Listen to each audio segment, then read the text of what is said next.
This is not a story about getting high. This is a story about empire, murder, and profit. Before we begin, I need you to understand something. What you're about to hear is not the story of a drug. It's the story of how a sacred leaf that sustained civilizations for 5,000 years became the fuel for America's most violent epidemic, its most profitable black market, and its cruelest system of punishment. This is the story of cocaine, a white crystalline powder that has destroyed millions of lives, destabilized entire nations, and poisoned communities across generations. A substance that was once prescribed by doctors, sold in pharmacies, and mixed into the most popular beverage on Earth. A molecule that would become the justification for decades of war, for mass incarceration on a scale never before seen in human history, and for violence so brutal it would consume entire regions of the planet. But this is not a story about the powder itself. The powder is just chemistry, carbon, hydrogen, nitrogen, oxygen arranged in a particular way. This is a story about us, about fear and propaganda, about racism masquerading as public health, about governments that enabled the very epidemics they claim to be fighting, about the gap between who gets punished and who gets saved. Over the next hour and a half, we're going to trace cocaine's journey from the sacred to the profane, from the high Andes where it was a gift from the gods, to Victorian medicine cabinets where it promised miracles, from Jim Crow's racist panic to Cold War conspiracy, from Miami's cocaine cowboys to the crack epidemic that became a genocide. We'll follow the money, the bodies, and the lies. This will not be sensationalism. This will be history, documented, sourced, uncomfortable. Before we go further, if you're enjoying this content, please take a moment to like this video and subscribe to the channel. And in the comments, let me know where you're watching from and what time it is where you are. It helps me understand this global community we're building together. Now, phone away. Distraction silenced. Let the world fade. Because tonight, we're going to witness how a molecule became a weapon, how a plant became justification for a war that never ends, how something that grew quietly in the mountains for millennia became the center of one of humanity's darkest chapters. To understand how we got here, we must go back 5,000 years to the roof of the world, where sin air meets ancient stone. For 5,000 years, the leaf remained in the mountains. High in the Andes, where the air grows thin and the earth scrapes against the sky, a plant grew that would shape an entire civilization. This is the story of coca, not cocaine, not the white powder that would later fuel empires of violence and addiction. Just a leaf, green, oval, unremarkable to anyone who didn't know its secrets. The archaeological evidence places the beginning of this relationship around 3000 BCE in what we now call Peru and Bolivia. Stone mortars have been found in coastal caves, their surfaces still bearing traces of alkaloid residue. Pottery shards from the highlands show images of cheeks bulging with something held inside the mouth. Mummified remains from pre-Incan cultures reveal a distinctive pattern of dental wear, the kind that comes from decades of holding plant matter against the gums. The people who first discovered coca's properties were not seeking pleasure or escape. They were seeking survival. Picture, if you will, the Andean highlands 3,000 years ago. This is an environment that tests the limits of human endurance. The altitude averages 10 to 12,000 feet above sea level, reaching as high as 15,000 in some settlements. At this elevation, the air contains roughly 40% less oxygen than at sea level. Every breath is a labor. Every movement requires double the effort. The body struggles constantly against the thinness of the atmosphere, against the cold that descends as soon as the sun sets, against the relentless physical demands of agriculture and terrain that seems designed to resist cultivation. The indigenous peoples of the Andes, ancestors of the Aymara, the Quechua, the dozens of cultures that would eventually be absorbed into the Incan Empire, worked this impossible landscape. They terraced mountainsides into agricultural systems of breathtaking ingenuity. They cultivated potatoes, quinoa, maize at altitudes where such crops should not grow. They built networks of roads and settlements connected by footpaths that climbed thousands of vertical feet. And they discovered that the coca plant, which grew wild in the Yungas, the warm, humid valleys on the eastern slopes of the Andes, possessed remarkable properties.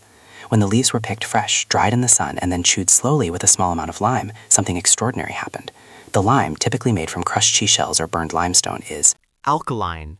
When mixed with saliva and coca leaves, it creates a chemical reaction that releases the plant's active alkaloids, primarily cocaine, but in concentrations so mild, so gradually absorbed through the mucous membranes of the mouth, that the effect is nothing like what would come later. What the coca leaf provided was stamina, clarity, the suppression of hunger, thirst, and fatigue, the ability to work longer, climb higher, endure more. For people living at the edge of what the human body can tolerate, coca was not a luxury, it was a necessity. By the time the Incan Empire rose to dominance in the 13th century CE, coca had been woven into the very fabric of Andean civilization for over 4,000 years. To the Inca, the leaf was divine. It was called the gift of the sun, sacred to Inti, the solar deity who ruled over their pantheon. Coca leaves were burned as offerings in temples. They were scattered on the ground before important ceremonies. Priests chewed them to enter trance-like states during rituals of divination and healing. The Sapa Inca, the emperor himself, controlled vast plantations of coca in the warm valleys. Access to the leaf was strictly regulated. Commoners could use it for specific labor tasks, mining, road construction, military campaigns, but casual consumption was reserved for nobility, priests, and those granted special dispensation by the state. The leaf was currency, medicine, sacrament, and tool all at once. Incan medicine, sophisticated in ways that would astonish later European observers, used coca for dozens of ailments. It treated altitude sickness, the nausea and disorientation that afflicted anyone ascending too quickly into the highlands. It eased digestive problems, common in a diet heavy in starch and low in fat. It numbed pain during surgeries, and Incan surgeons performed procedures like trepanation, drilling holes in the skull, with success rates that rival modern standards. Coca was applied to wounds to reduce bleeding and infection. It was given to messengers, the Chosquis, who ran relay routes across the empire, carrying information at speeds that wouldn't be matched until the invention of the telegraph. The leaf was chewed, not smoked or brewed. The user would place a small wad of dried leaves between cheek and gum, add a tiny amount of lime paste from a gourd, and let the mixture sit. Over the course of an hour or more, the alkaloids would release slowly, absorbed through the lining of the mouth. The effect was gentle, cumulative, nothing like the violent rush that would characterize later forms of the drug. Comparable perhaps to drinking several cups of strong coffee over the course of a morning. Alertness without agitation, energy without euphoria. This is critical to understand. The coca leaf in its traditional context was not an intoxicant in the way we typically use that word. It was a tool, a medicine, a sacred plant treated with respect and integrated into a culture that had learned over millennia how to use it sustainably. There was no addiction epidemic in the Incan Empire, no coca-related crime, no social collapse. The leaf was simply part of life in the Andes, as essential and unremarkable as bread or salt or water. European explorers and missionaries arriving in the 16th century would struggle to comprehend this relationship. Some saw the indigenous use of coca as evidence of primitive superstition, something to be eradicated along with all other heathen practices. Others recognized its utility, noting that indigenous laborers could work longer and harder when allowed access to the leaf. The Spanish colonial authorities would eventually permit, even encourage, coca use among the enslaved populations working in the silver mines of Potosí, where the death toll was so catastrophic that maintaining productivity required every possible advantage. But that comes later. For now, in the centuries before European contact, coca remained what it had always been, a leaf growing in the mountains, chewed by farmers and priests and soldiers and healers, sacred to the sun, integrated into the rhythms of Andean life so completely that separating the plant from the culture would be like separating salt from the ocean. The Inca had no concept of isolation, extraction, or concentration. They had no laboratories, no chemistry as we understand it. They had only the leaf, the lime, and 5,000 years of accumulated knowledge about how to use them. Francisco Pizarro arrived in Peru with 168 men, a few dozen horses, and the backing of the Spanish crown. He came seeking gold, glory, and the expansion of Christendom into the New World. What he found was an empire of staggering wealth and sophistication, the Incan civilization at its height, stretching from modern-day Colombia to Chile, governing perhaps 10 million people through an intricate system of roads, agricultural terraces, and bureaucratic control that rivaled anything in Europe. Within year, that empire lay in ruins. The story of the conquest is well known. The ambush at Cajamarca, the capture and execution of Atahualpa, the Sapa Inca, the systematic dismantling of indigenous political structures and the replacement with Spanish colonial administration, the introduction of European diseases that would kill millions, the imposition of Catholicism at the point of a sword. But this is also the story of coca and how a sacred leaf became a tool of oppression. The Spanish conquistadors and the priests who accompanied them initially regarded coca with suspicion and revulsion. To them, it was evidence of paganism, devil worship, the kind of primitive superstition that justified their entire colonial project. Spanish chronicles from the 1530s and 1540s describe coca as an evil agent of the devil, a plant used by indigenous shamans to commune with demons and deceive the faithful. The chewing of coca, with its rituals and spiritual significance, was seen as incompatible with Christian civilization. The Catholic Church moved quickly to condemn it. In 1551, the First Council of Lima, convened to establish ecclesiastical authority in the new Spanish territories, declared coca a barrier to evangelization. The leaf, they argued, promoted idolatry and hindered the indigenous population's acceptance of the true faith. Priests were instructed to discourage its use. Colonial administrators were told to suppress its cultivation. This moral stance lasted exactly as long as it took the Spanish to discover coca's utility. The turning point was Potosi. In 1545, Spanish prospectors discovered a mountain in what is now Bolivia that was almost pure silver. Cerro Rico, the rich mountain, would become the most important source of wealth in the Spanish Empire, producing over 60,000 tons of silver between 1545 and 1800. At its peak in the early 17th century, Potosi was one of the largest cities in the world, with a population exceeding 200,000. It was also one of the deadliest. The silver was extracted through a system called the mita, a form of forced labor that conscripted indigenous men for months-long shifts in the mines. The work was brutal beyond description. Miners descended hundreds of feet into narrow shafts, crawling through passages barely wide enough for a human body, breathing air thick with dust and toxic fumes from mercury amalgamation processes. Cave-ins were common. Lung disease was universal. The mortality rate of mitayos, the conscripted laborers, was catastrophic. Historians estimate that as many as 8 million indigenous people died in the mines of Potosi over the course of Spanish colonial rule. And the Spanish noticed something remarkable. When the miners were given coca leaves to chew during their shifts, they worked longer. They complained less. They seemed better able to endure the cold, the altitude, the crushing physical demands of extracting ore in an environment designed to kill them. Coca suppressed hunger, so workers required less food. It provided energy, so they could labor for extended hours. It numbed pain and dulled awareness, making the unbearable slightly more bearable. From the perspective of the colonial administrators tasked with maximizing silver extraction while minimizing costs, coca was a miracle. The Catholic Church reversed its position with stunning speed. By the 1560s, the same institution that had condemned coca as demonic now controlled much of its trade and taxed its sale throughout the Viceroyalty of Peru. The Bishop of Cusco, it was reported, derived a significant portion of his annual income from the coca trade. Spanish merchants established monopolies over production and distribution. Coca plantations expanded dramatically in the Yungas valleys, worked by the same indigenous communities who had once cultivated it for sacred and medicinal purposes. The transformation was complete. A plant that had been integrated into Andean spirituality for millennia was now a tool of colonial exploitation. The sacred leaf of the sun had become slave fuel. Spanish colonial documents from the late 16th century describe coca not with moral condemnation, but with cold pragmatism. One administrator wrote that the mines could not function without coca, that attempting to restrict its use would result in a collapse of silver production.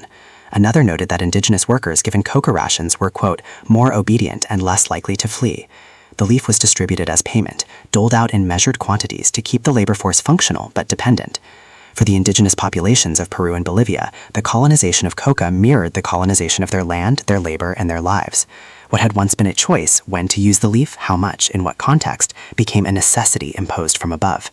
Coca was no longer chewed slowly in a context of ritual and community. It was consumed rapidly, desperately, by men working themselves to death. The darkness beneath Cerro Rico. This is the first great pattern in coca's history, one that would repeat itself across centuries and continents. A substance with legitimate cultural and practical uses, developed over thousands of years by people who understood its properties and limits, is encountered by an outside power. That power sees only utility and profit. The original context is destroyed or ignored. This substance is repurposed as a tool of control, and the consequences fall on the vulnerable.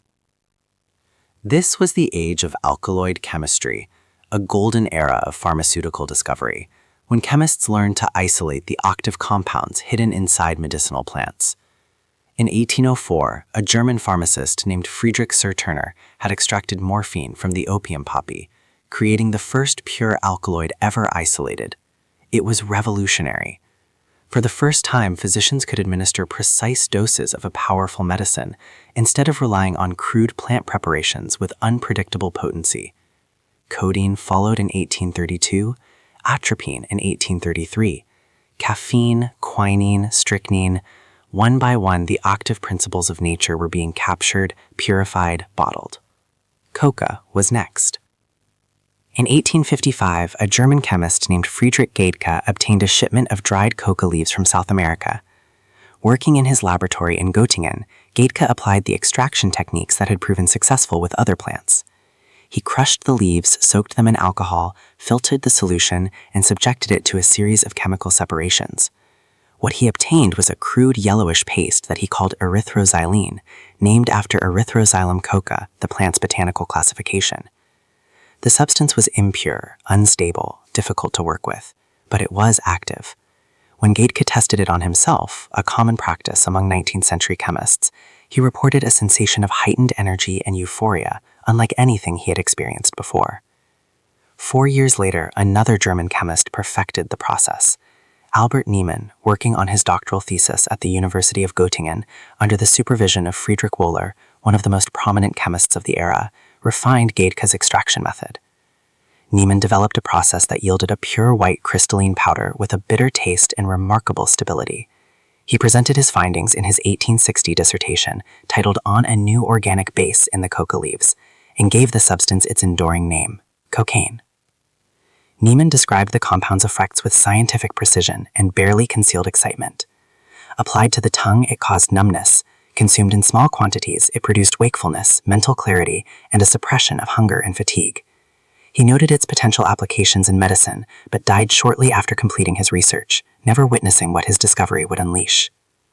The scientific community took notice immediately. Here was an alkaloid with properties unlike morphine or any other known compound. Where morphine sedated, cocaine stimulated. Where morphine dulled pain by suppressing the nervous system, cocaine appeared to block sensation while leaving the mind alert, even enhanced. The pharmaceutical possibilities seemed limitless. By 1862, the German pharmaceutical giant Merck, which had built its reputation manufacturing morphine, began commercial production of cocaine. Within a few years, other companies followed, Parke-Davis in the United States, Boehringer in Germany. The substance that had existed for 5,000 years as a leaf chewed slowly in the Andes was now an industrial commodity, produced by the kilogram in European factories and shipped worldwide in neat glass bottles. But something fundamental had changed in the extraction, something that cannot be overstated. A coca leaf, chewed in the traditional manner with lime, contains between 0.5 and 1% cocaine alkaloid by weight. The release of that alkaloid into the bloodstream is gradual, mediated by the slow process of mastication and absorption through the mucous membranes of the mouth. The effect builds over the course of an hour. It is mild, sustainable, comparable to drinking strong coffee. Cocaine hydrochloride, the white powder produced by Niemann's process, is pure alkaloid.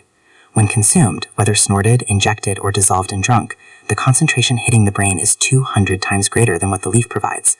The onset is not gradual. It is immediate, overwhelming, a cascade of neurochemical activity that the human brain did not evolve to experience. The mechanism is elegant in its simplicity. In the brain, neurons communicate by releasing chemical messengers called neurotransmitters into the space between cells. One of these neurotransmitters is dopamine, which plays a central role in motivation, pleasure, and reward. Normally, dopamine is released, binds to receptors, and is then reabsorbed by the neuron that released it, a process called reuptake. Cocaine blocks that reuptake. Dopamine accumulates in the synapse, binding to receptors again and again, amplifying the signal far beyond natural levels.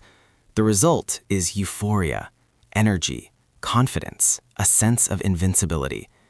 The brain's reward system, designed to reinforce behaviors essential for survival, eating, social bonding, reproduction, is hijacked by a chemical that tells the brain, this is the most important thing that has ever happened. And then it ends. The cocaine is metabolized, the dopamine is depleted. What follows is not a gentle return to baseline, but a crash, a neurochemical deficit that feels like depression, anxiety, exhaustion. The brain, which has just experienced a flood of reward signaling, now interprets normal reality as unbearably flat. The craving to repeat the experience is intense, immediate, and for some people, irresistible. The coca leaf, used for millennia in a cultural context with rituals, traditions, and social mechanisms that regulated its use, had been transformed into something entirely different. The extraction process had stripped away not just the plant material, but the accumulated wisdom of how to use it safely. In its place was a consumer product, one that could be marketed, distributed, and sold to anyone with money to purchase it. European and American medical journals in the 1860s and 1870s published glowing reports. Cocaine was hailed as a treatment for depression, fatigue, digestive disorders, and respiratory ailments. It was mixed into tonics, elixirs, and lozenges. Pharmaceutical companies printed advertisements promising vitality, mental clarity, and freedom from exhaustion. The drug was presented not as dangerous, but as scientifically advanced, a triumph of modern chemistry over the limitations of nature. No one yet understood addiction as we define it today. No one had studied long-term use or withdrawal. No one had watched what happens when a concentrated alkaloid encounters the unregulated marketplace of human desire. This was Prometheus stealing fire from the gods, a gift that could illuminate or incinerate depending on how it was wielded. And it was about to be wielded with abandon. What began as a scientific curiosity in German universities was now a commercial phenomenon spreading across Europe and America with astonishing speed. Pharmaceutical companies produced it by the ton. Physicians prescribed it with enthusiasm bordering on evangelical fervor. And in 1884, one of the most influential minds of the era put his reputation behind it in spectacular fashion. His name was Sigmund Freud, and he was 38 years old, struggling to establish himself in Vienna's competitive medical community.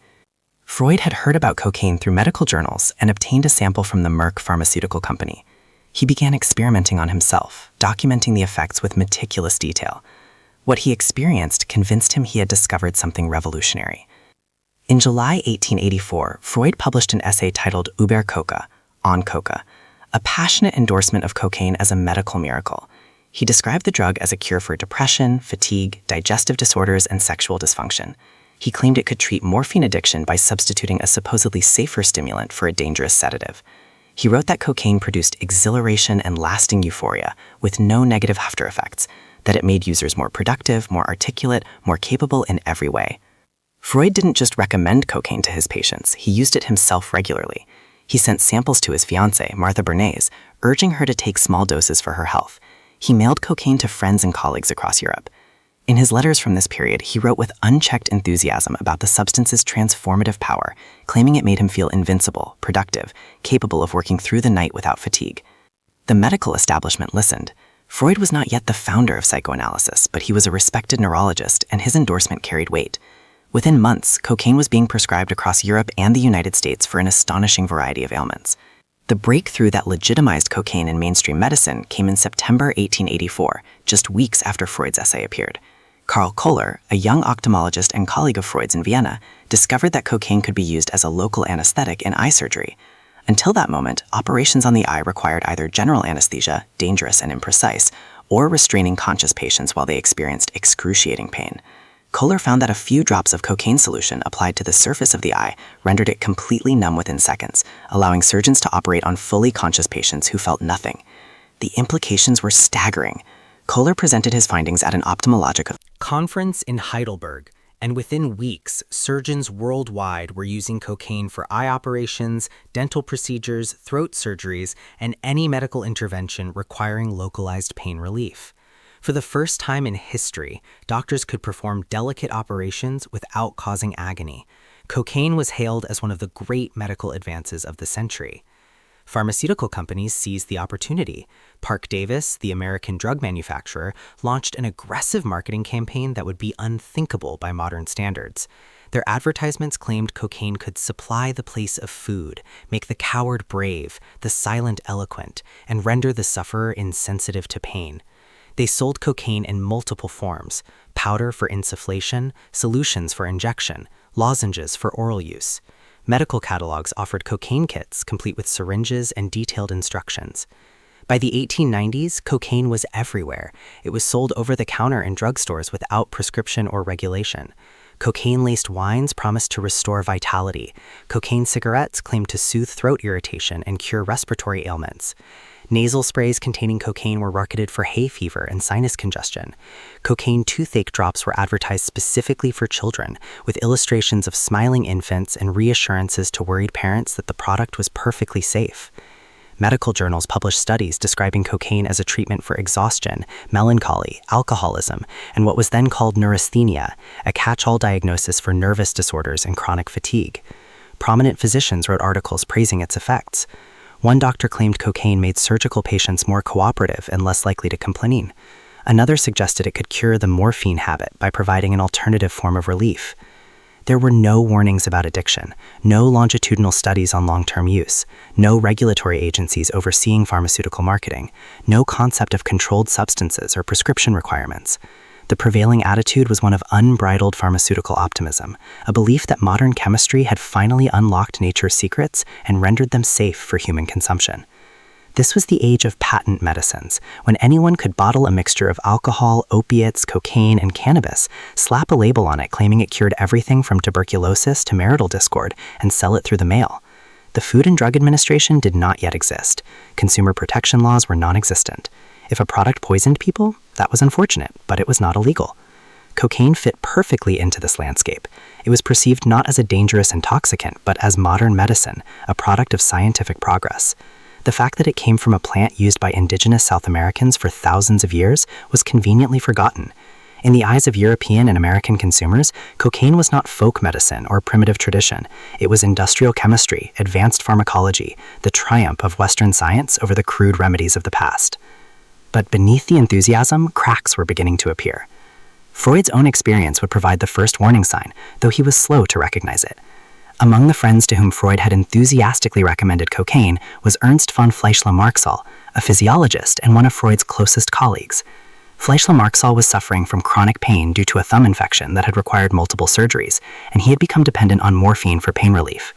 Freud, convinced that cocaine could cure morphine addiction, encouraged Fleischler-Marxall to substitute cocaine for morphine, providing him with regular supplies of the drug. The result was catastrophic. Fleischler-Marxall did not reduce his morphine use. Instead, he added cocaine to his regimen, consuming increasing quantities of both substances. Within months, he was injecting enormous doses of cocaine, spiraling into paranoia, hallucinations, and violent mood swings. He experienced what would later be recognized as cocaine psychosis, becoming convinced that insects were crawling beneath his skin. His physical health deteriorated rapidly. In 1891, at the age of 45, Fleischler-Marxall died, his body and mind destroyed by the very substance Freud had promised would save him. Freud, to his credit, eventually acknowledged his mistake and quietly distanced himself from his earlier advocacy of cocaine. But he never publicly retracted Uber Coca, and his role in promoting the drug remained a shadow over his later career.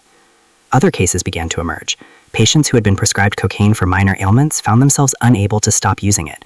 Reports of violent behavior, paranoia, and physical collapse began appearing in medical journals. Doctors who had once prescribed cocaine liberally started to notice a pattern. The drug that promised boundless energy and productivity was leaving behind a trail of ruined lives. But these warnings were slow to reach the public. Cocaine was too profitable, too embedded in medical practice, too celebrated by the pharmaceutical industry to be abandoned quickly. And besides, medicine was not the only industry intoxicated by cocaine's promise. In Atlanta, Georgia, a struggling pharmacist was about to create the most famous cocaine product in history. In the spring of 1886, in a small brick building in Atlanta, Georgia, a pharmacist named John Stith Pemberton stood over a brass kettle, stirring a thick, dark syrup. He was 55 years old, a Confederate veteran who had been wounded at the Battle of Columbus and had carried the pain with him ever since. Like so many men of his generation, he had found relief in morphine, and like so many men of his generation, he had become dependent on it. Now he was searching for something else, a cure, perhaps, or at least an alternative.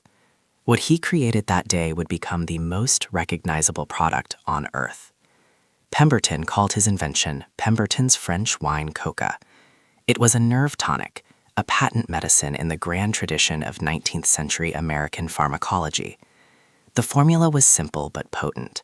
Extract of coca leaf from South America, cola nut from West Africa, and a generous amount of alcohol to bind it all together.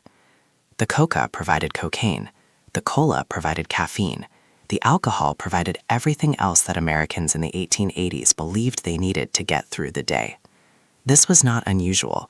Pharmacies across America sold dozens of similar concoctions. What made Pemberton's formula different was what happened next. In 1886, Atlanta passed a temperance ordinance banning the sale of alcohol. Pemberton's wine coca, his potential fortune, was suddenly illegal. But Pemberton was a businessman as much as he was a pharmacist. He reformulated. He removed the wine and added carbonated water, creating a fountain drink instead of a tonic. He adjusted the flavoring with citrus oils, vanilla, and other ingredients he would never fully disclose. The result was a dark, sweet, effervescent beverage that delivered the same cocaine and caffeine punch as the original, but now it could be sold at soda fountains across the city. He called it Coca-Cola. The name was deliberate, descriptive, and entirely honest. Coca for the cocaine, cola for the caffeine from the cola nut. This was not hidden. This was not a secret. It was the selling point. The original formula contained approximately 9 milligrams of cocaine per glass. Not enough to produce the intense euphoria of a concentrated dose, but enough to provide a noticeable lift, a sense of energy and well-being that made people come back day after day. The marketing was explicit. Coca-Cola was a brain tonic and intellectual beverage. It cured headaches, exhaustion, nervousness, and melancholia. It was medicine you could drink with lunch.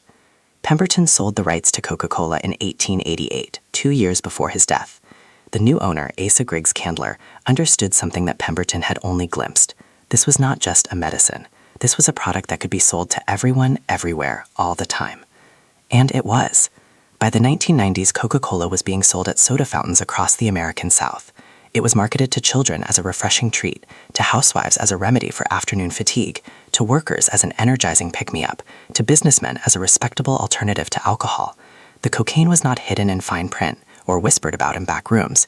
It was simply part of the product, as unremarkable as the sugar or the carbonation. This is what normalization looks like. Not wild euphoria in underground dens, not exotic rituals in foreign lands, just a glass of soda at a drugstore counter on a Tuesday afternoon. Cocaine had gone from Andean sacred plant to European laboratory curiosity to American pharmaceutical ingredient to everyday consumer product in less than half a century. It was in your toothache drops, your cough syrup, your hemorrhoid ointment, and now your soft drink. It was as ordinary as aspirin, as common as coffee. Mothers gave it to their children. Doctors recommended it to their patients. Priests drank it after Sunday service. The substance itself had not changed. The leaf was the same, the alkaloid was the same, but the context had transformed it entirely. In a soda fountain, cocaine was not a drug, it was refreshment. This would not last. By the turn of the century, the medical establishment was beginning to recognize what individual doctors had been reporting for years. Cocaine was addictive. People who used it regularly found that they needed more to achieve the same effect. They became irritable, paranoid, and physically unwell when they stopped. Case studies appeared in medical journals. Sanatoriums began admitting patients for cocaine dependency. The substance that had been hailed as a miracle was now being described as a menace. But the moral panic that followed was not primarily about medicine, it was about race. In the American South, where Coca-Cola had its deepest market penetration, white communities began to circulate stories about cocaine-crazed Negroes. Newspaper editorials warned that black men, emboldened by cocaine, were losing their natural deference to white authority. They were becoming aggressive, dangerous, uncontrollable. The cocaine, these stories claimed, made them immune to pain, gave them superhuman strength, and unleashed their most savage impulses. These stories were racist propaganda designed to justify the brutal system of segregation and violence that white Southerners were constructing in the wake of Reconstruction's collapse. But they were effective. The image of the cocaine-fueled black criminal became a fixture of American media, repeated so often that it was accepted as fact. The temperance movement, already mobilized against alcohol, turned its attention to cocaine as well. If alcohol made men weak and dissolute, cocaine made them violent and unpredictable. Both had to be controlled. The Progressive Era belief in scientific management and social engineering provided the intellectual framework. The racial anxieties of the South provided the emotional fuel. Coca-Cola, now a national brand with distribution across the country, found itself in an impossible position. The very ingredient that had made the drink successful was becoming a liability. In 1903, quietly and without public announcement, the company changed its formula. The cocaine was removed. In its place, the company used spent coca leaves, leaves from which the cocaine had been chemically extracted, leaving only trace amounts and the distinct flavor. The transition was seamless. Most consumers never notice. The drink still tasted the same, still provided a caffeine kick, still carried the Coca-Cola name. The company never acknowledged what had been removed, because to acknowledge it would be to admit what had been there in the first place. In the decades that followed, as cocaine became increasingly criminalized and stigmatized, Coca-Cola would go to extraordinary lengths to distance itself from its origins. The company's official histories minimized or omitted the cocaine entirely. Legal teams fought to keep the original formula secret. Marketing materials emphasized tradition, Americana, and wholesomeness, never the coca leaf that had given the drink its name and its original appeal. This is how corporate memory works. The past is not erased, it is simply made inconvenient, then irrelevant, then invisible. The billions of dollars spent on advertising and branding create a new story, a clean story, a story that fits the values of the present rather than the facts of the past. But while Coca-Cola was scrubbing cocaine from its formula, something darker was emerging in American cities. The dream was curdling. The miracle was revealing itself as something else entirely. By the early 1900s, medical journals that had once praised cocaine as a wonder drug were now filled with horror stories. Case studies documenting addiction, psychosis, and death flooded the pages of prestigious publications like the Journal of the American Medical Association and Lancet. Doctors who had prescribed cocaine freely, confidently, enthusiastically were now writing urgent warnings about a condition they called cocainism.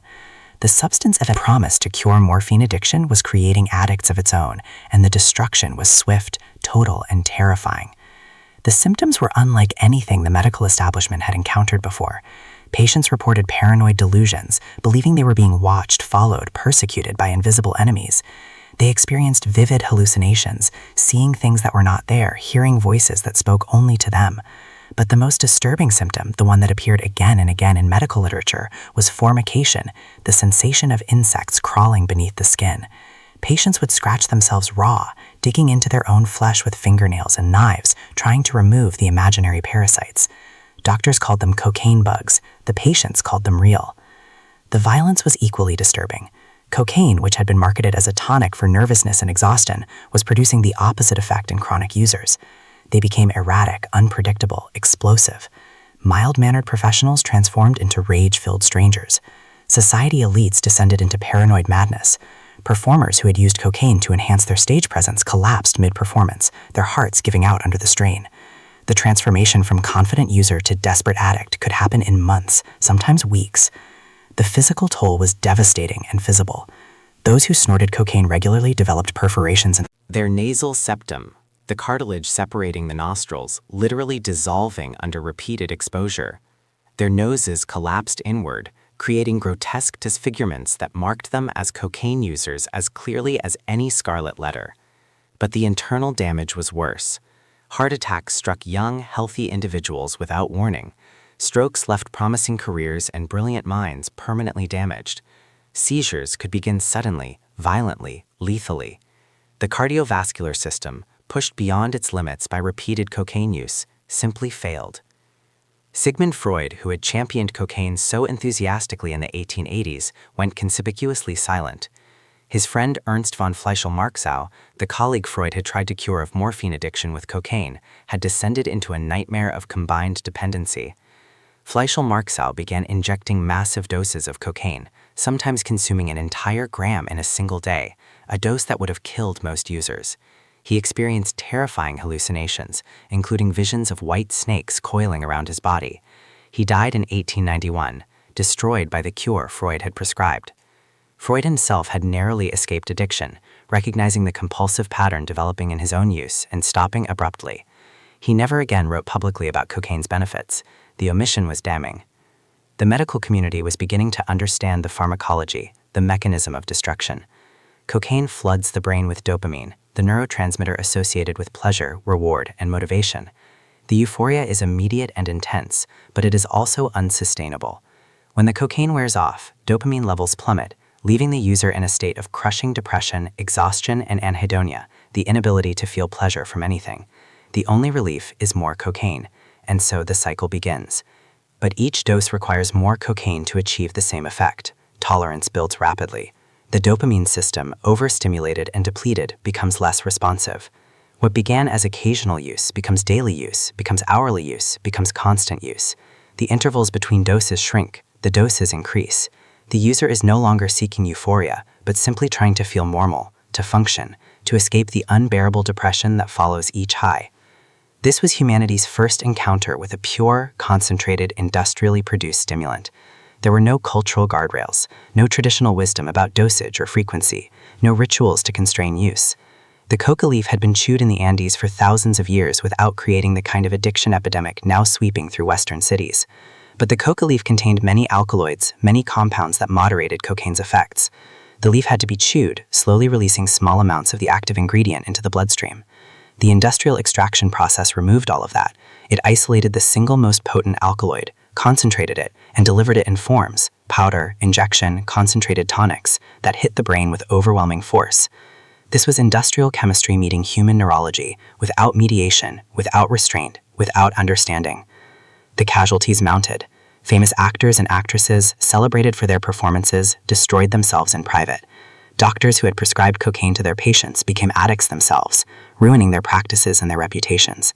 Society figures, the wealthy and respected, descended into madness behind closed doors. The addiction did not discriminate by class or education. In fact, it struck the wealthy first and hardest, because they were the ones who could afford pure pharmaceutical-grade cocaine. They could purchase it legally, regularly, in quantities that would sustain a serious habit.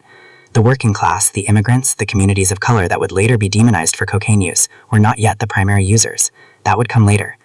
By 1910, the term cocainism had entered the psychiatric vocabulary as a recognized disorder. Medical textbooks devoted entire chapters to it. Hospitals and sanitariums began admitting patients specifically for cocaine addiction treatment, though the treatments were crude and often ineffective. The medical establishment, which had unleashed cocaine on the public with confidence and enthusiasm, was now desperately trying to understand and contain what it had created. Yet even as doctors wrote urgent papers and hospital wards filled with addicts, the legal system moved slowly.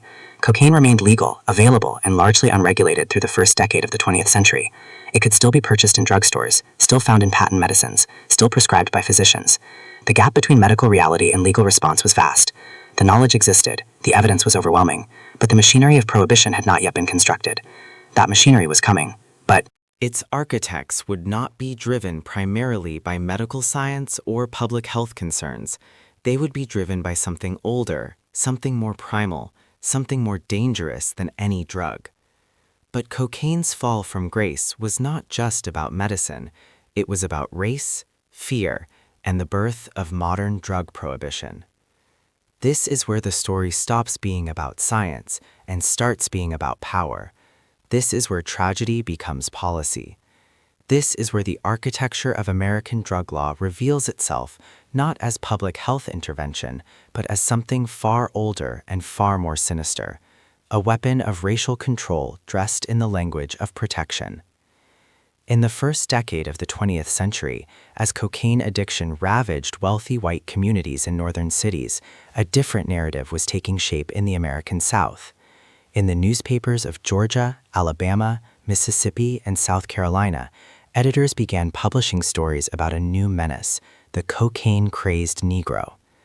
These stories, repeated with increasing frequency and escalating hysteria, followed a consistent pattern.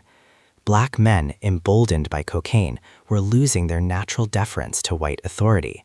They were becoming aggressive, violent, sexually predatory. They were, the stories claimed, raping white women. And most terrifying of all, they were impervious to pain, possessed of superhuman strength, impossible to subdue. These stories were fabrications. There was no epidemic of cocaine use among black communities in the South. There was no wave of cocaine-fueled sexual assaults.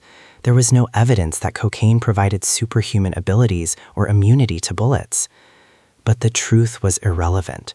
The stories served a purpose that had nothing to do with pharmacology and everything to do with the brutal system of racial oppression being constructed across the former Confederacy.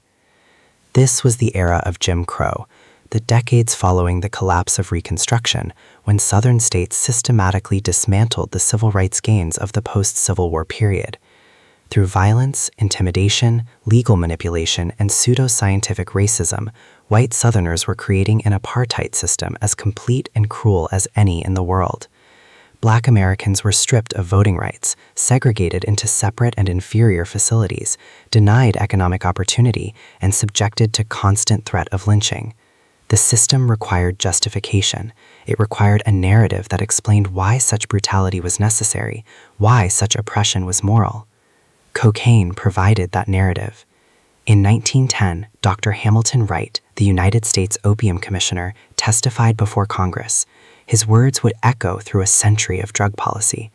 Cocaine, he stated, with the authority of medical expertise and government position, is often the direct incentive to the crime of rape by the Negroes of the South. It is the most dangerous drug in America today. He presented no evidence, no case studies, no statistical analysis. He simply asserted it, and Congress listened. The newspapers amplified the message. The New York Times published articles with headlines warning of the cocaine menace in the South. Medical journals, which should have demanded evidence and rigor, instead printed opinion pieces dressed as science. The American Medical Association, which had members who knew the reality of cocaine use patterns, remained largely silent. The mythology spread from the South to the North, from regional panic to national concern. Southern police departments claimed they needed to upgrade their firearms. They had been using .32 caliber revolvers, but these, they insisted, were insufficient to stop a black man on cocaine. The drug made them immune to bullets, able to absorb wounds that would drop a normal person. Police chiefs requisitioned .38 caliber weapons, claiming it was a matter of officer safety. The fact that this escalation coincided with increased racial violence, that lynchings were reaching their peak in these same years, that white mobs were massacring black communities with impunity, none of this was mentioned in the official justifications. The reality was the opposite of the mythology. Studies conducted years later by historians David Musto and Doris Mary Proving, examining hospital records, arrest records, and pharmacy sales from the period, revealed that black communities in both the North and South had significantly lower rates of cocaine use than white communities. This made sense. Pharmaceutical-grade cocaine was expensive. It was sold in drugstores and prescribed by doctors, institutions that served white customers primarily. The communities being demonized for cocaine use were the communities least able to afford it. But enforcement fell heaviest on those same communities. In northern cities like New York and Philadelphia, where black populations had migrated seeking economic opportunity and escape from Southern oppression, police targeted black neighborhoods for drug enforcement. Arrests of black men for cocaine possession far exceeded their actual use rates. The pattern was established early and would persist for more than a century. White use, black imprisonment. In 1914, Congress passed the Harrison Narcotics Tax Act. Technically, the law did not criminalize cocaine or opiates. It established a tax and registration system for their distribution, requiring doctors and pharmacists to register with the federal government and pay fees to prescribe or dispense narcotics. But the enforcement was immediate and punitive. Doctors who prescribed opiates to addicts to manage their dependency were arrested and prosecuted.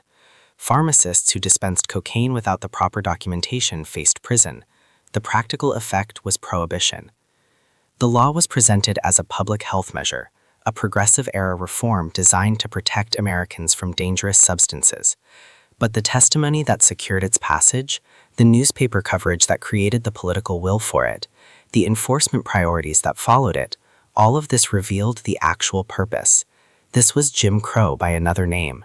This was racial control through pharmaceutical regulation. The pattern would repeat throughout the 20th century. When marijuana became associated with Mexican immigrants in the 1930s, it was criminalized with similar racist rhetoric. When heroin use increased in black urban neighborhoods in the 1950s and 60s, enforcement intensified. When crack cocaine emerged in the 1980s, the legal system imposed sentences 100 times more severe than for powder cocaine, the form preferred by white users. Each time the justification was public health and safety. Each time the reality was racial control. The insight that matters, the truth that must be understood is this. Drug prohibition in America was never primarily about the drugs themselves. It was about who used them, or who was believed to use them, or who it was politically useful to claim used them. The substances changed, the target remained constant. Cocaine, which had destroyed wealthy white lives just as thoroughly as it would later destroy poor black lives, was criminalized not when doctors and society matrons were addicted, but when it could be weaponized against black communities. The medical establishment had been sounding alarms about cocaine addiction for years before the Harrison Act passed, but it was only when that medical concern could be fused with racial panic that Congress acted. For decades, cocaine faded into the shadows, expensive, underground, forgotten. But in the 1970s, it would return with a vengeance, and the American government would help bring it back. This is the darkest chapter, the one that reveals the machinery behind the curtain, the one that exposes how the war on drugs was not a war on drugs at all, but something far more cynical, far more calculated, far more evil. In the mountains and valleys of Columbia, far from Washington's marble halls and Manhattan's gleaming towers, a new kind of empire was taking shape. In the city of Med Power, transforming from regional smuggling operations into industrial-scale narcotic enterprises. The Medellin cartel, led by Pablo Escobar, Carlos Later, and the Ochoa brothers, Jorge Luis, Juan David, and Fabio, built an empire that would generate billions of dollars annually. The Cali cartel, run by Gilberto and Miguel Rodriguez Orejuela, operated with corporate efficiency, less flamboyant but equally ruthless. These cartels did not create American demand for cocaine. They responded to it, and that demand, dormant since the Prohibition era, was exploding. By the late 1970s, cocaine had become the drug of choice for a specific segment of American society: the wealthy, the ambitious, the powerful. Wall Street traders used it to fuel 18-hour workdays. Hollywood executives and celebrities used it at exclusive parties. Disco culture, epitomized by New York Studio 54, made cocaine glamorous, aspirational, a symbol of success and sophistication. This was not the street addiction of the early 1900s. This was elite consumption, expensive and exclusive. A gram could cost $100 or more. This was a rich person's drug. The cartels, sensing opportunity, ramped up production and refined their smuggling routes. Small planes flew low over the Caribbean, landing on remote airstrips in Florida. Boats transported multi-ton shipments hidden in false compartments. The cocaine flooded in and the money flooded out.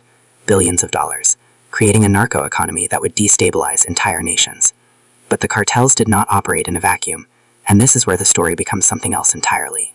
In 1979, the Sandinista National Liberation Front overthrew the Somoza dictatorship in Nicaragua, establishing a socialist government aligned with Cuba and the Soviet Union. The Reagan administration, committed to containing communism in Latin America, responded by funding and arming a counter-revolutionary force known as the Contras. These were guerrilla fighters, some former Somoza loyalists, some anti-communist idealists, some simply mercenaries and criminals seeking profit in the chaos. The CIA trained them, supplied them, and directed their operations. But there was a problem. In 1982, Congress passed the Boland Amendment, restricting U.S. government funding for the Contras. The CIA needed money to continue the covert war, and the official channels were closed. They found another way. The Contras, operating from bases in Honduras and Costa Rica, began trafficking cocaine into the United States. They used established smuggling routes, partnering with Colombian cartels to transport cocaine north. The profits funded weapons, supplies, and operations. And the CIA knew. Not just knew, facilitated. Planes that delivered weapons to the Contras returned to the United States loaded with cocaine. Companies with CIA connections like Southern Air Transport and the remnants of Air America, the CIA's airline from the Vietnam War, were implicated in the trafficking. Panamanian dictator Manuel Noriega, a CIA asset, provided protection and logistical support for the smuggling operations. This is not conspiracy theory. This is documented history. In 1996, a journalist named Gary Webb, writing for the San Jose Mercury News, published a series of investigative articles titled Dark Alliance. Webb traced the explosion of crack cocaine in Los Angeles directly to Nicaraguan cocaine traffickers with CIA connections. He documented meetings, flights, financial transactions, and the protection these traffickers received from U.S. authorities. His reporting was meticulous, sourced from court documents, DEA records, and interviews with traffickers who had turned informant. The response was swift and brutal. Major newspapers, the New York Times, the Washington Post, the Los Angeles Times, attacked Webb's reporting. They questioned his sources, his methods, his conclusions. They did not deny the facts, but they argued about emphasis, about what could be proven versus what was implied. The CIA conducted an internal investigation and issued a report admitting that dozens of Contra-connected individuals and organizations had been involved in drug trafficking, and that CIA officials had received reports of this activity, but the agency claimed it had not directly participated. Webb's career was destroyed. He was reassigned, marginalized, eventually forced out of journalism. In 2004, he died from 2 gunshot wounds to the head, ruled a suicide. Years later, further declassified documents and investigations vindicated much of his reporting, but by then, the damage was done. The moral contradiction is staggering. At the exact moment the Reagan administration was launching its war on drugs, in 1982, Nancy Reagan was telling America to just say no. The CIA was enabling the trafficking of cocaine into American cities to fund a covert war in Central America. While young black men in Los Angeles and other cities were being arrested, prosecuted, and imprisoned for possessing the very drugs that CIA-connected traffickers were importing, those traffickers operated with impunity, protected by national security priorities. This was not incompetence. This was not an oversight. This was policy. the fight against communism took precedence over the fight against drugs. The Contra War mattered more than American communities being devastated by cocaine. The strategic goals of the Cold War justified any means, any alliance, any consequence. And the consequences were catastrophic. The cocaine flowing through these networks did not stay in elite circles. It metastasized, it spread. And when chemists discovered how to convert expensive cocaine powder into cheap, smokable crack, the drug that had been the province of the wealthy became available to the poorest communities in America. The explosion of crack cocaine in the mid-1980s, the violence it unleashed, the mass incarceration it justified, all of it traces back to these decisions, these alliances, these betrayals. Meanwhile, cocaine remained glamorous in the worlds that could afford it. Wall Street continued its binge through the 1980s boom, Hollywood celebrities continued to use, and some paid the ultimate price. John Belushi died of a cocaine and heroin overdose in 1982. Richard Pryor nearly died in 1980 while freebasing cocaine. The deaths were tragedies, cautionary tales, but they did not stop the consumption. The culture that had made cocaine aspirational could not easily unmake it. The cartels grew richer and more powerful. Escobar became one of the wealthiest men in the world, his fortune estimated at $30 billion at its peak. He built housing for the poor in Medellin, cultivating a Robin Hood image while ordering the murders of judges, journalists, police officers, and politicians who opposed him. The violence in Colombia was extraordinary. Car bombs, assassinations, massacres. The Colombian state, caught between the cartels and the guerrilla movements, was being torn apart. The United States, having helped create this monster through its Cold War priorities, would eventually turn against it, but not yet. In the early and mid-1980s, the machinery kept running. The cocaine kept flowing, the money kept moving, the war kept expanding. And in the poorest neighborhoods of American cities, a new chapter was about to begin. While elites snorted lines in Manhattan penthouses, a new form of cocaine was about to detonate in America's poorest neighborhoods. This is the heaviest chapter, the darkest hour, the moment when a public health crisis became a tool of mass destruction, when communities crying out for help were answered with handcuffs and cages, when the full weight of American institutional racism revealed itself through drug policy. In the early 1980s, somewhere in the overlooked corners of Los Angeles or New York, someone made a discovery that would change everything. They learned that by cooking powdered cocaine with baking soda and water, then allowing it to crystallize, you could create a smokable form of the drug. Small, hard rocks that could be heated in a glass pipe and inhaled. The effect was immediate and overwhelming, a rush more intense than snorting powder, faster and more powerful. And it was cheap, incredibly cheap. A gram of powdered cocaine cost $100 or more, accessible only to those with disposable income, but crack could be sold in small quantities, individual rocks for $5, $10, sometimes less. Suddenly, the drug that had been the province of Wall Street and Hollywood was available to anyone with a few dollars in their pocket. The economic barrier had collapsed. This was crack cocaine, and it would devastate communities with a speed and totality that is difficult to comprehend. The spread was rapid and merciless. Los Angeles, New York, Detroit, Baltimore, Philadelphia, Washington, D.C., every major American city with significant Black and Latino populations saw crack appear almost simultaneously in the mid-1980s. Entire neighborhoods were consumed within months. The pharmacology explains why. Smoking cocaine delivers the drug to the brain in seconds, faster than injection, far faster than snorting. The high is intense but brief, lasting only a few minutes. The crash that follows is severe, profound depression, anxiety, craving. The user needs another hit almost immediately. The compulsion to use again is overwhelming and immediate. This creates an addiction cycle unlike almost any other drug. Users could smoke crack continuously for days, in marathon sessions that destroyed their bodies and minds. They would sell everything they owned, furniture, clothing, family heirlooms, to buy more. They would abandon their children, their jobs, their relationships. Crack houses emerged in abandoned buildings, places where users gathered to smoke in communal desperation. Inside these structures, the scenes were apocalyptic. People lost in psychosis, skeletal from malnutrition, covered in burns from hot pipes, engaging in sex acts for another rock, another few minutes of relief from the crushing depression. The HIV epidemic, already ravaging communities, accelerated. Shared pipes meant shared saliva and blood from burned lips.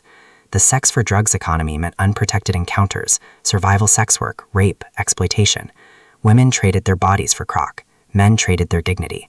Children were abandoned, left alone in apartments, or simply forgotten. The devastation was multi-generational, immediate, and total. Families shattered. Mothers who had worked their entire lives to hold households together became addicted and lost everything. Fathers disappeared into the criminal justice system or simply vanished into the streets. Children raised themselves or were raised by overwhelmed grandparents who were watching their own children destroy themselves. The social fabric, already strained by decades of economic abandonment, discriminatory policy, and institutional racism, simply tore apart. The violence was extraordinary. The crack trade, operating outside any legal framework, was governed by the most brutal economics imaginable. Turf wars between dealers turned neighborhoods into war zones. Young men, many of them teenagers, armed themselves with increasingly powerful weapons. Drive-by shootings became common. Innocent people caught in crossfire died on sidewalks, in their homes, in their cars. The murder rate in American cities spiked to levels not seen since Prohibition. And the response from the government was not compassion, it was war. In 1986, Congress passed the Anti-Drug Abuse Act.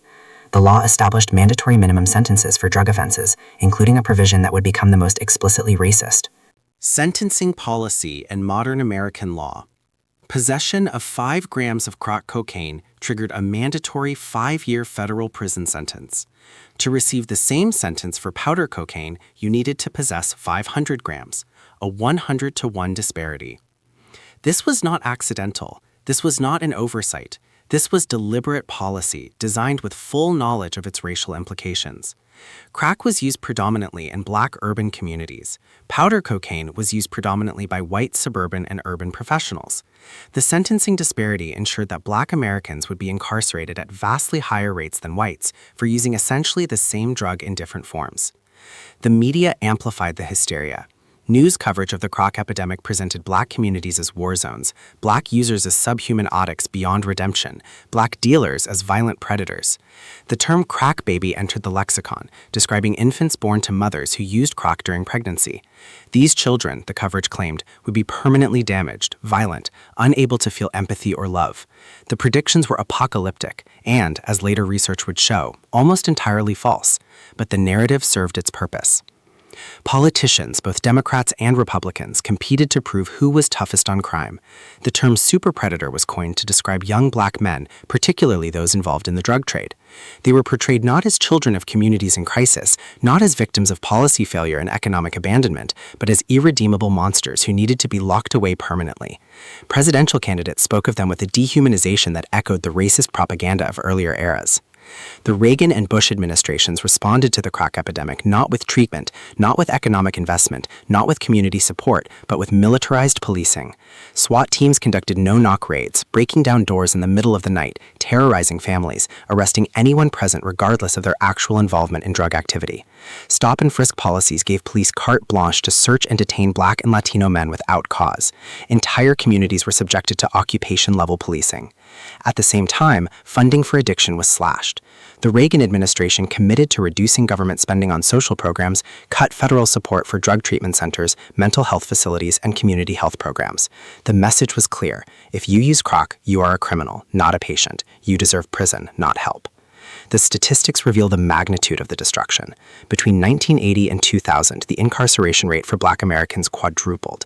By the mid-1990s, 1 in 3 black men in their 20s was under some form of correctional supervision, in prison, on parole, or on probation. For drug offenses specifically, black men were imprisoned at rates more than 10 times higher than white men, despite numerous studies showing that drug use rates were roughly equivalent across racial groups. This was mass incarceration as social policy. This was the new Jim Crow, as legal scholar Michelle Alexander would later name it. Just as the original Jim Crow laws had used legal mechanisms to enforce racial subordination after slavery ended, the war on drugs used the criminal justice system to recreate a racial caste system in modern America. Once branded with a felony conviction, individuals lost access to voting, public housing, educational financial aid, and most employment opportunities. They were marked for life, relegated to second-class citizenship, their families destabilized, their communities devastated. The contrast with how America treated white drug users was stark and undeniable. When heroin addiction rates began rising in white suburban communities in the 1990s and 2000s, the response was fundamentally different. Treatment programs were expanded. Compassionate language about addiction as a disease replaced talk of super predators. law enforcement shifted toward intervention rather than incarceration. The difference was not the drugs, the difference was the race of the users. Crack did not create this disparity, crack revealed it. The drug was the excuse, the justification, the mechanism, but the intent, the destruction of black political and economic power, the re-establishment of racial control through mass incarceration, that was the true purpose. Communities knew this, they lived it. They screamed for help, for resources, for treatment, for investment. They received military equipment and prison cells instead. This was not a natural disaster. This was not an unavoidable tragedy. This was policy. This was choice. This was genocide by another name. While American cities burned, another war was raging thousands of miles south, one that would consume entire nations. By the 2010s, the contradictions had become impossible to ignore. America's cocaine war had failed on every measurable level. But to understand the full scope of that failure, we must turn our attention south, across borders where the war was never abstract, never metaphorical. It was literal. A war measured not in arrests or policy debates, but in bodies, in mass graves, in mothers searching for sons who would never come home. The cocaine trade did not create violence in Latin America, but American prohibition transformed that violence into something industrial, something systematic, something that would consume entire nations for generations.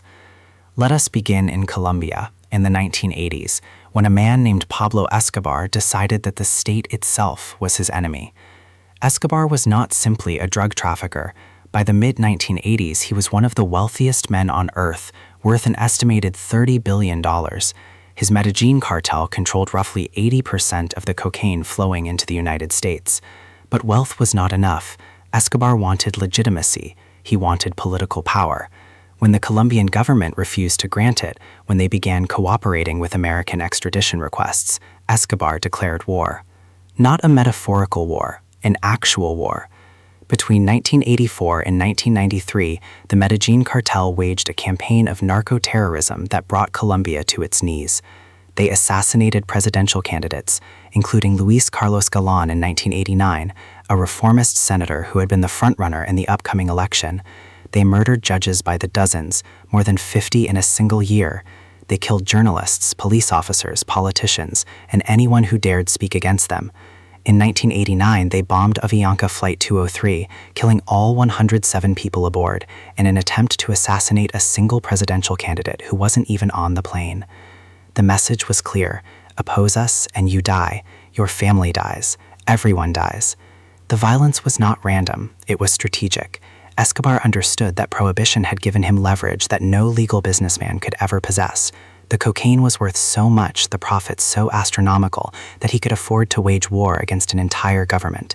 He could offer Colombian officials a choice that became infamous: plata o plomo, silver or lead, accept our bribe or accept our bullet.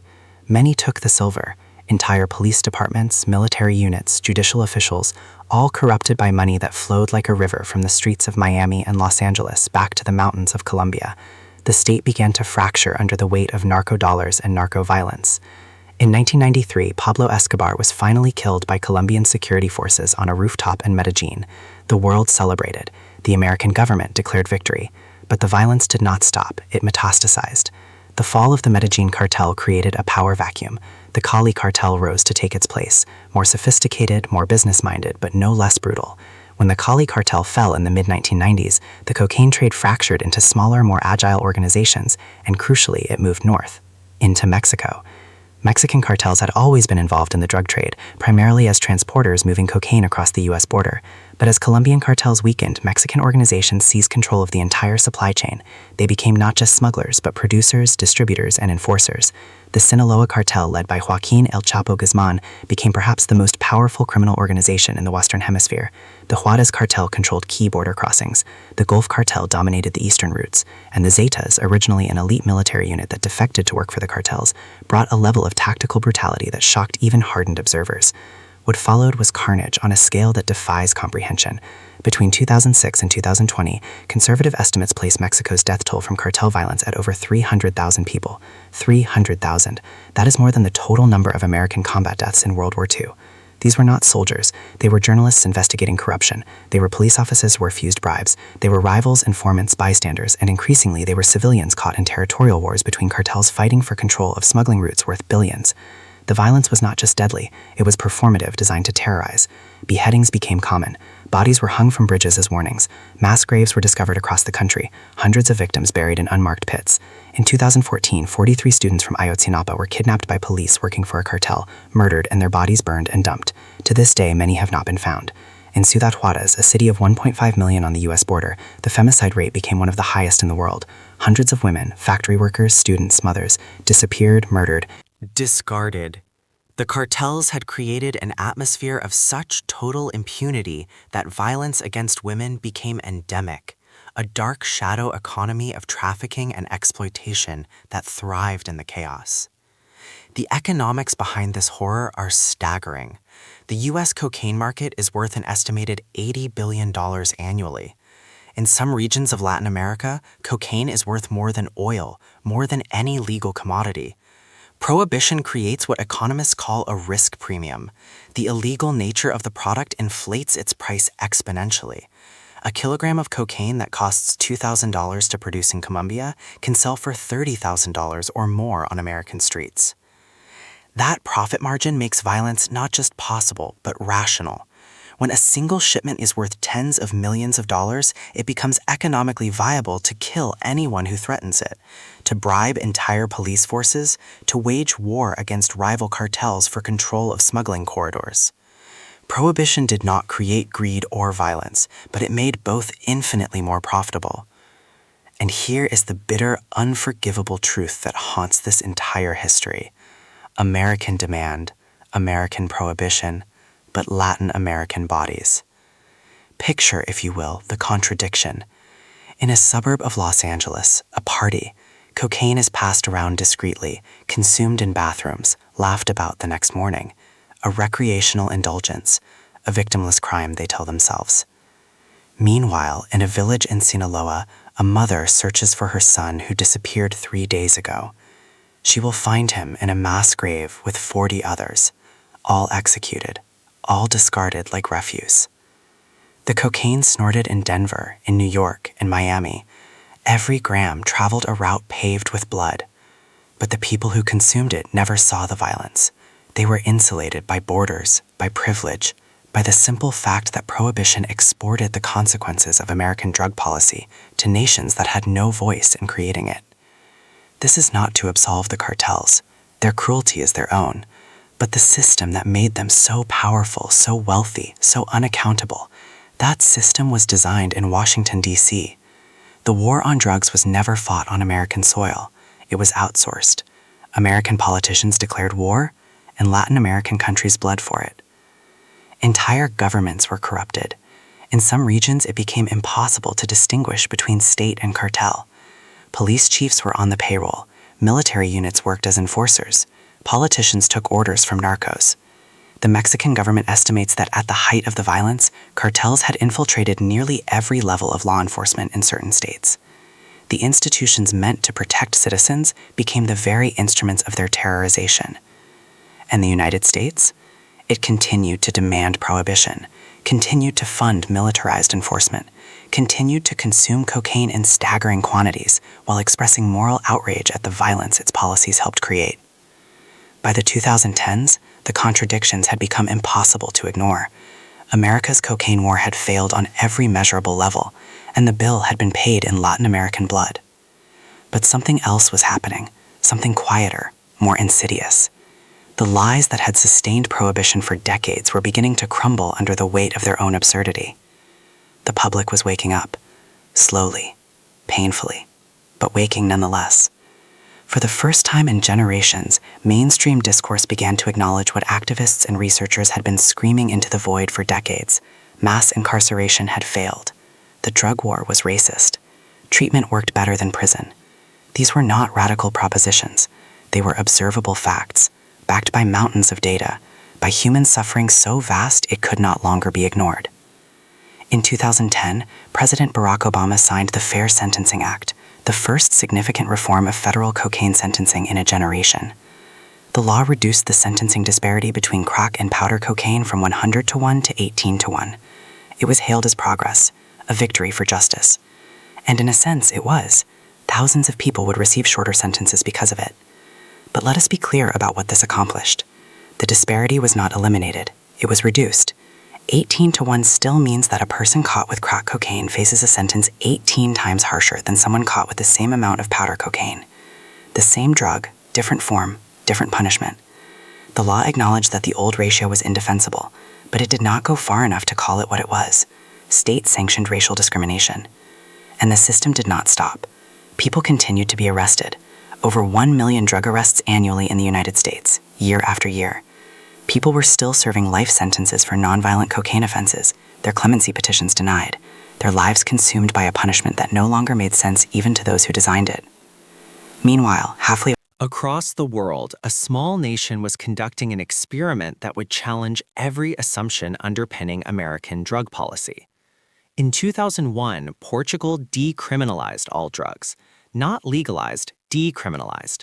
Possession of cocaine, heroin, methamphetamine, cannabis, all of it was reclassified from a criminal offense to an administrative violation, like a traffic ticket. People caught with drugs were referred to dissuasion panels, staffed by social workers, psychologists, and legal advisors. The focus shifted from punishment to treatment, from incarceration to harm reduction. The results were undeniable. Drug-related deaths plummeted. HIV infection rates among drug users dropped by more than 90%. Addiction rates declined. Teenage drug use fell. The sky did not fall. Society did not collapse. Portugal demonstrated what public health experts had been arguing for decades. Addiction is a health issue, not a criminal one, and treating it as such produces better outcomes for everyone.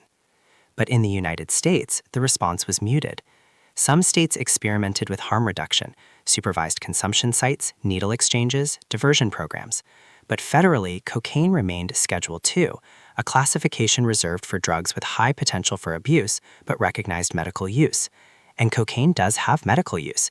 It is still legally used as a topical anesthetic in certain surgical procedures. Doctors can prescribe it. Hospitals stock it. The hypocrisy is staggering. Cocaine is illegal for recreational use, punishable by decades in prison, but legal for medical use if a doctor writes the prescription. The substance itself has not changed. The chemistry is the same. What changed is the context, the user, the approval of the state. And while the federal government maintained its prohibition, cocaine use never stopped. It simply shifted demographics. By the 2010s, the majority of cocaine users in the United States were white, suburban, and professional. The image of the crack addict in the inner city had been replaced by the reality of powder cocaine at parties, in bathrooms of upscale restaurants, in corporate offices.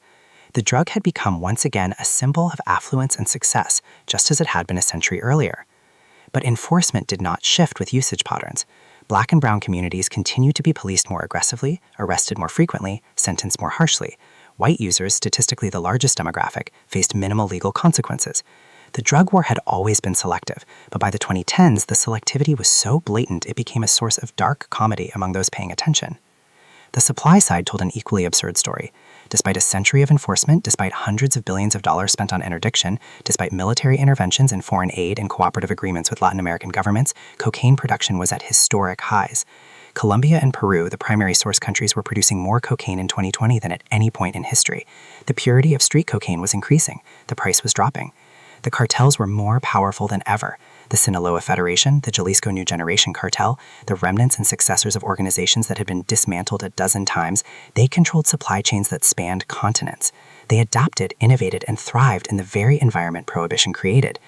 This is what a century of prohibition produced, a substance cheaper, purer, and more available than ever, a black market worth tens of billions of dollars annually, cartels with military-grade weapons and intelligence capabilities, and in American prisons, tens of thousands of people, disproportionately black and brown, serving sentences for a substance that white professionals consumed with near impunity. The reckoning, such as it was, amounted to acknowledgement without action. Yes, the drug war failed. Yes, it was racist. Yes, mass incarceration destroyed communities. But the machinery continued to operate. The arrests continued. The violence continued. The profits continued. So here we are in 2024, at the end of a century-long nightmare with no end in sight.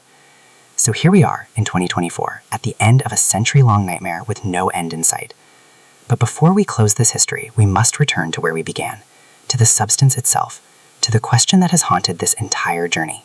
What is cocaine, really? Strip away the mythology, the propaganda, the centuries of lies and counter-lies, and what remains is chemistry. Cocaine is a tropane alkaloid with the molecular formula C17H21NO4. It is a compound that blocks the reuptake of dopamine in the brain's synopsis, flooding the reward system with a neurotransmitter that signals pleasure, confidence, euphoria. It is a powerful central nervous system stimulant that increases heart rate, raises blood pressure, and produces a short, intense high, followed by a desperate crash. It is not a demon. It is not inert. It is a substance with real pharmacological effects, some desirable, many dangerous. Let us be honest about the harms. Cocaine can cause cardiac arrest, even in young, healthy users. It can trigger strokes, seizures, and psychosis. It is deeply psychologically addictive, creating patterns of compulsive use that can devastate lives. Chronic use erodes the nasal septum, damages the cardiovascular system, and can lead to profound mental health deterioration. These are not fabrications. They are documented, measurable consequences. But here is the question that must be asked. Was the harm reduced or amplified by a century of prohibition? Consider the arc we have traced. A sacred leaf, chewed for millennia by Andean peoples, used in religious ceremonies, woven into the fabric of civilizations that predated European contact. Then extraction, refinement, industrialization. The leaf became a commodity. It entered Western medicine as a miracle cure, was consumed in tonics and wines, was prescribed by doctors and sold in pharmacies. Then it was criminalized, selectively, strategically, weaponized against Black communities, against jazz musicians, against anyone who threatened the social order. The plant didn't change. Human systems did. Prohibition transformed cocaine from a regulated medicine into the most profitable illegal commodity on Earth. It created cartels worth billions. It justified mass incarceration that destroyed entire communities. It funded wars that killed hundreds of thousands in Latin America. It gave the state license to surveil, to invade, to cage its own citizens at rates unmatched in human history. And through it all, cocaine use continued. The substance was never eliminated. It simply moved underground, became more dangerous, more unpredictable, cut with poisons sold by organizations that used violence as a business tool. The unfinished justice haunts us still. There are people in American prisons right now serving life sentences for selling powder cocaine that harmed no one. Nonviolent offenses, often driven by poverty, by lack of opportunity, by the same economic desperation that prohibition creates. Meanwhile, pharmaceutical executives who oversaw the opioid epidemic, who knowingly fueled addiction that killed over 500,000 Americans, walked free. Some paid fines, some faced no consequences at all. The cognitive dissonance is staggering. And then there is the racial theft, the hypocrisy so blatant it borders on parody. When crack cocaine ravaged Black communities in the 1980s and 1990s, the response was militarized police, mandatory minimums, 3 strikes laws, a war declared on the users themselves. Mothers were separated from children, fathers were caged for decades, communities were gutted. When opioids ravaged white communities in the 2010s, the response was sympathy, treatment centers, harm reduction. These are our children, the politicians said. They need help, not punishment. The contrast could not be more clear. The same suffering, different skin color, radically different state response. So what was it all for? A century of prohibition, of enforcement, of cages and corpses and cartels. What did it accomplish? Cocaine is cheaper and purer than ever. Cartels are more powerful than ever. Prisons are full. Latin America is destabilized, and the American public is beginning to realize that the cure was worse than the disease. But the alternative is not simple. Legalization carries its own risks: corporate capture, commodification, the creation of new industries built on addiction.